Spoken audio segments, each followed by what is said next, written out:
Welcome to the Dating Abroad bonus section. This is where we're going to talk about meeting and picking up women while you're on the road, traveling, backpacking, what have you, all over the world. And just to give you a brief bit of info, I started traveling.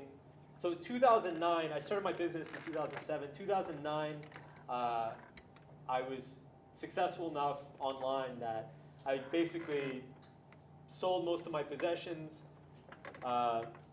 let the lease expire in my apartment, and I just started traveling perpetually.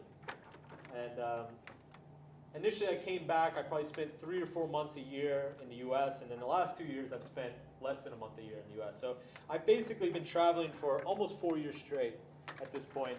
I've been to about 50 different countries, and I've dated women probably like 20 to 25 different nationalities. So, and I've done the whole thing. I've lived abroad, I've learned different languages, I've done the backpacking thing, I've done the party tour thing. So hopefully in this brief segment, I'm just gonna go over what a lot of the differences are and how you can maximize your time. Next time you take that vacation, you do that big spring break trip or the big Europe trip or do a big backpacking thing across South America. I'm going to be talking about some of the strategies and ideas and how things change in different cultures. So, first thing I'm going to talk about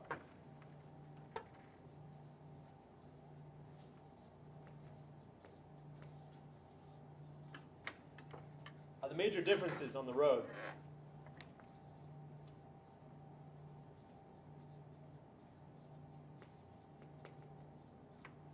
And the biggest one is something I call self-selection. And basically the idea is that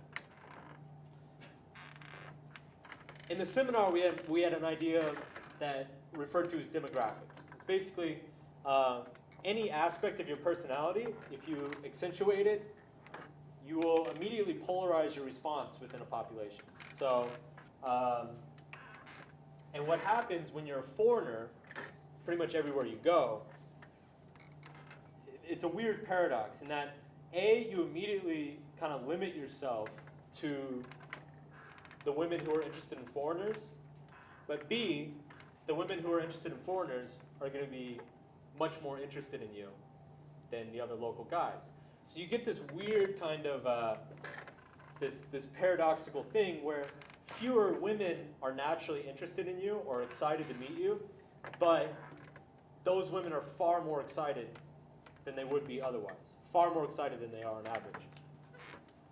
And this has a lot of implications in terms of like how we go about meeting women and hooking up with girls. So, 2 is that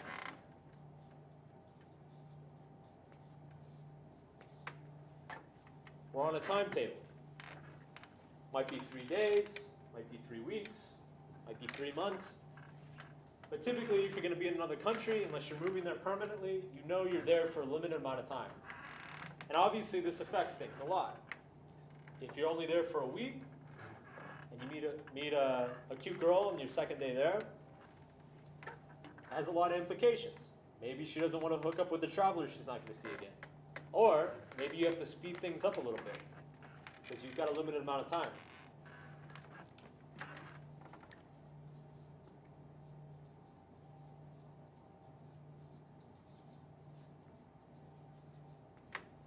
Number 3, language barriers.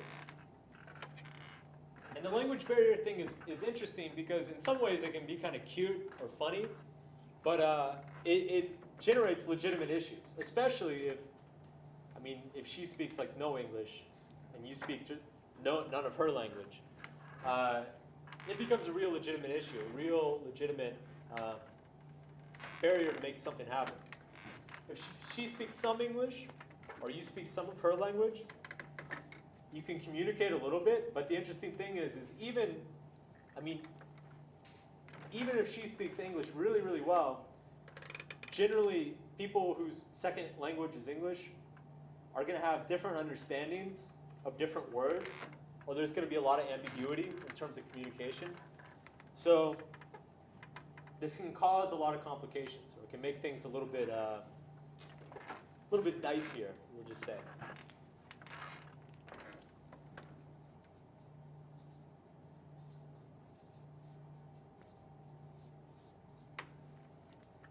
The 4 stereotypes. Big part of this in a lot of regions is unfortunately, it's race, but also nationality.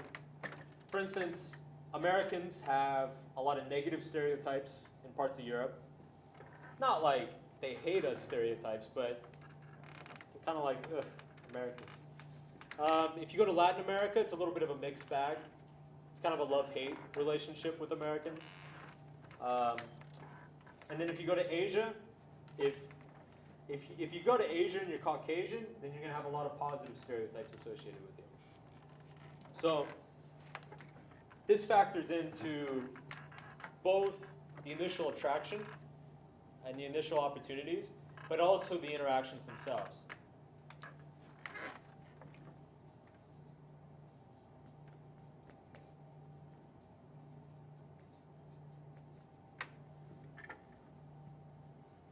And finally, there's the exotic factor.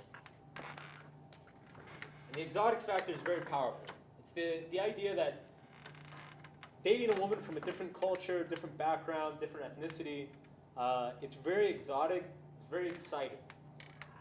As we talked about in the seminar, things that create sexual excitement are difference, uncertainty, doubt, things that are new, things that are exciting. And when you meet a woman from a different culture, or she meets you, it makes things more exciting. It makes things more, there's an innate romance to it. It just becomes naturally more romantic, more exciting, and more passionate because you're crossing that cultural barrier, that cultural gap, and there's so many subtle new experiences that are going along with the experience. The other aspect of the exotic factor is that you can kind of idealize. I mean, it can be such a rush sometimes. Like you throw the exotic factor on, and then the fact that you're leaving in 3 days, it can create a lot of passion very quickly. And so you may have this extremely passionate, like 3 or 4 days, and then you leave, and you'll have all these kind of screwed up perceptions about what just happened. Be like, oh my God, that's like, I've never felt that way before. It was so exciting and so romantic, and the sex was unbelievable, and God, when she talked to me in a different language, it was such a turn on, and it's very easy to go home and things will feel a lot less exciting. And so you can actually kind of overestimate a lot of your dating experiences in different countries or with foreigners just based on the exotic factor itself.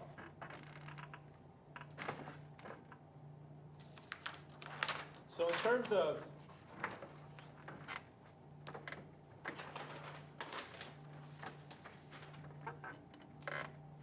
tactics, how do our tactics change based on the differences that are inherent with traveling or being in a different place? How do our tactics change? How do we adjust the way that we pursue women? The first way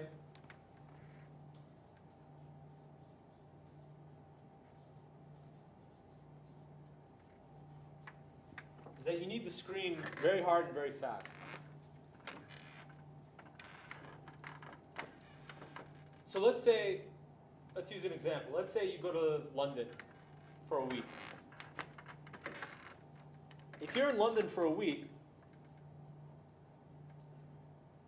the scarcity there is not the amount of women that you can meet. The scarcity there is how much time you have.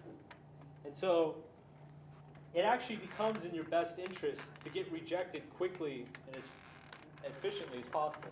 If you're there for a week, you just want to fling, you just want to have fun, you just want to party, then you need to go out there and start putting that out there immediately and up front.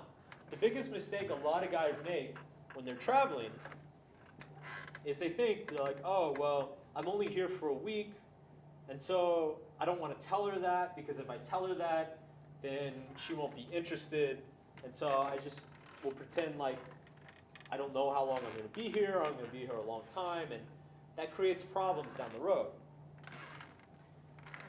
And the biggest problem is if she isn't cool with that, if it does take you 4 days to come out and say, oh yeah, I'm leaving Monday, and she's not into that, now you've just wasted 4 days. Like, you just spent 4 days pursuing a girl that wasn't going to work out to begin with. So you might as well get it out of the way immediately and quickly. The other reason this is advantageous is that again, the self-selection, the women who are into foreigners are going to be way into foreigners. And the women who are not into foreigners are going to be quicker to reject you. So you may as well push and be more aggressive to find those women who are already self-selected for you initially.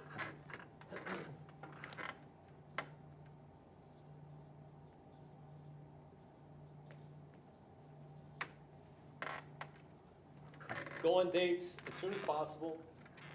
This is another big thing. I've gone on trips with friends. They'll pick up like 3 or 4 phone numbers. They'll start scheduling, we'll get there on Tuesday.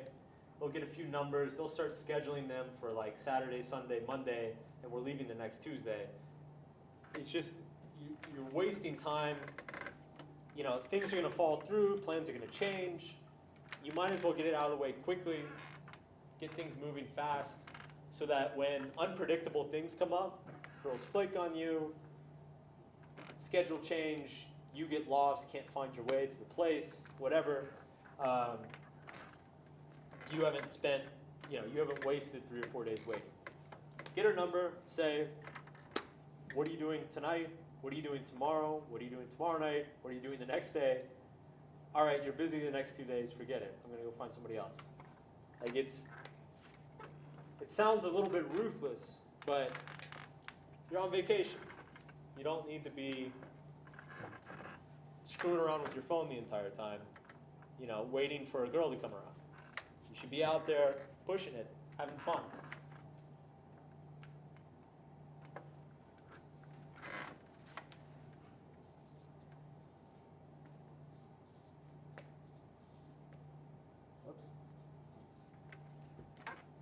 It's a thing referred to as pipelining. I honestly don't know. I guess the idea is that you've got girls in the pipeline. The idea of pipelining is that you contact girls before you even get to a place. So you actually have women ready once you arrive.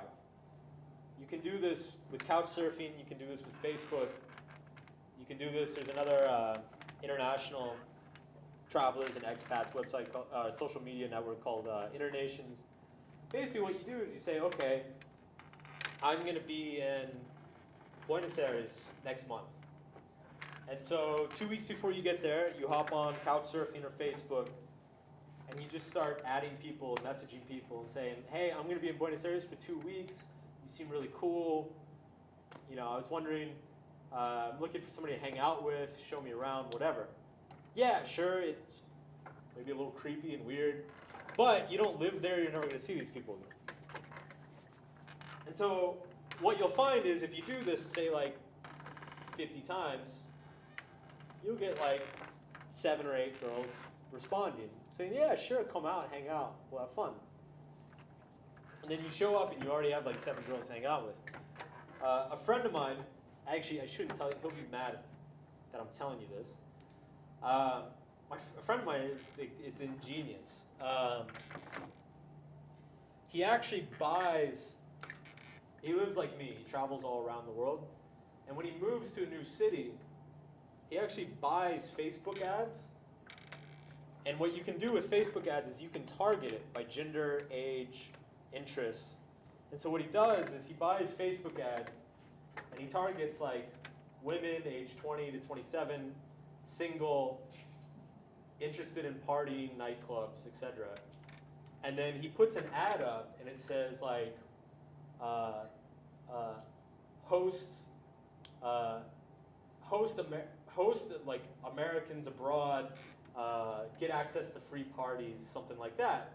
And then girls click on it, and then it takes them to like he creates like a Facebook fan page for himself, and he's like, we've got Americans coming to Budapest. If you want to hang out with them and show them around, they're going to be sponsoring free parties, and you can come and drink and hang out for free and bring your friends. And this actually works. He pipelines like dozens of girls. And then what he does when he arrives is he just throws a party. He rents an apartment and then just throws a party and invites them all. And like, he's like literally been in the city for a day, and he shows up and like 35 local girls show up. And it's like him and his friends, and like he'll actually, he said that actually there were a couple times where he had so many girls that were coming that he actually had to go on couch surfing. And he started messaging guys on couch surfing. He's like, look, I have no idea who you are. I'm coming tomorrow. I have a party tomorrow night. There are 30 girls coming. I need more guys.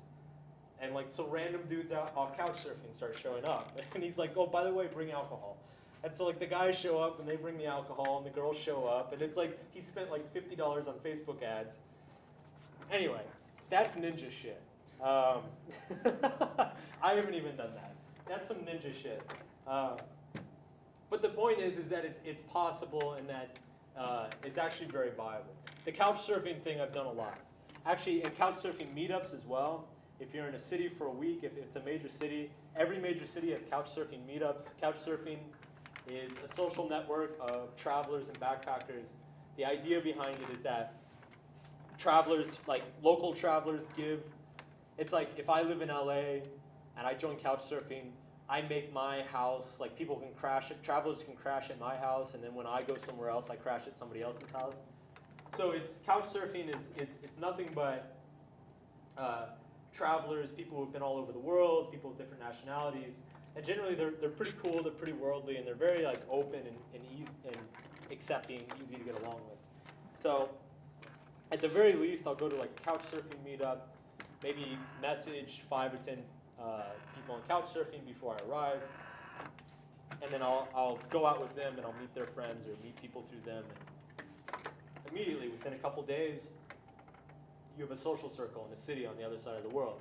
So very effective, very useful.